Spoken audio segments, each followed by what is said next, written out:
اسم ظرف متعلق خبره مو کړې وه. اوس دې کې څه گاهې ظرف بر وزن مفعلتون هم آید. څه کله کله د ظرف ولا صیغه څه ده دا په وزن د مفعلتون هم رسي، لکه چون مکحلتون.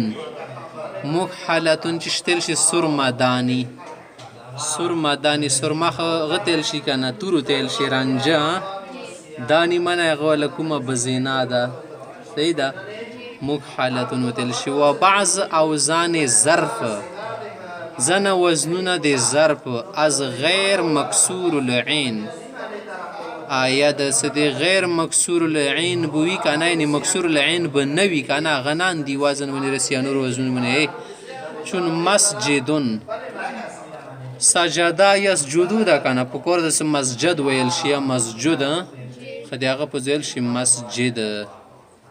همدا شیطان نسک قربانی کولی دل شي منسک خال کیای خو منسک دا یل شي منسک. منسک معنی دی قربانی کولی ځای. مطلع مطلع خال ډېر استعمال مطلع خدا اصل کې دا مطلعون مطلع معنی دی سترګې راختلی ځای. مشرق مشرق خاصی پیژندل شي مغرب. مجزرون معنی کسب خانه کوم ځای کې ده و خونسه علالیږي صحیح ده. مگر درین اوزان موافق قیاس که دغه وزنونو کې د قیاس موافق یا الغوړي قاعدې موافق بیا خو مفعلون وزن نه رسي بلکې بر وزن مفعل هم می آید بیا مفعل وزن نه رسي لکه منسکخه مطلع.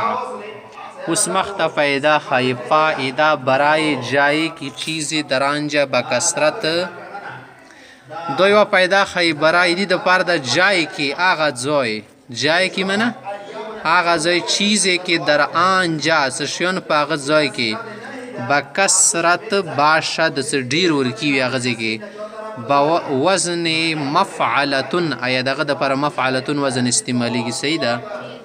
کوم ځای کې یو شای ډیر مندل شي هغه د پر مفعلتون وزن بیرابۍ ژبې کې استعمالوي. چون لکه توی مقبرتون مقبره مقبرې نه خالوته مقبره خو سینه د مقبرتون خو بیا مفعلتون وزن شو کنه کوم شي سره کابر کانی ما غتل شي مقبره مقبره د ویل مقبره خو پوس وزن د ویل مفعلتون کنه څه ځای دی قبرونو به دا معنا د مقبرتون معنا ډیر قبرونو ځای. قبرستان وتل شي قبر معنا ځای استان ځای تل شي صحیح ده. قبرستان معنا د قبرونو ځای. بل دور پسې مقصدتون مقصدتون اسد مزری تل شي مقصدتون د زمریانو ځای ډیر مزریان کوم ځکه ماغه تل شي.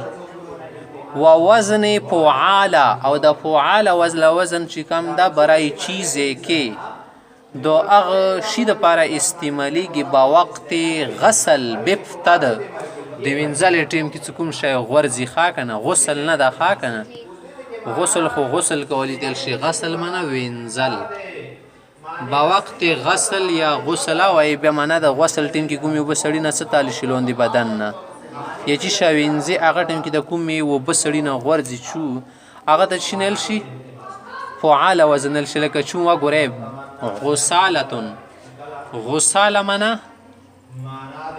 څه د کوم او به بدن نه څه غورځي یا لوښي دوی انځل هغه نه تالش ولی صحیح ده ورته غسالې نیل شي. آبی کې دا هغه اوبه دي آب منه اوبه آبی کې منه هغه اوبه دي وقت غسل وینځل په ټیم کې بفتد وغورځي صحیح ده بفتد منه وغورځي. و کناسا کناسا چیزی که کناسا خشی تل شي وقت جاروب کشیدن دی جارو ایلی ټیم کې کشیدن منه جارو سره کش کای کشیدن نه د کشیدن مړ کولی تل شي کشیدن منه رکش کول. از جاروب دی جارو نه جاړو سے بفتد گر جائے کوڑا کرکټ تل شي خزاله ښه کنه خزاله ته چینل شي کناسا. نه د کوم دا وزن شولو کنه مفعلتون وزن هغه معنی ده چې د کوم شاور کی لکه مکحلتون صحیح ده بزنی تل شي کوم شاور کی به کځنه مز د غزر په غوړي هغه خلاف وزن استعمالي ګل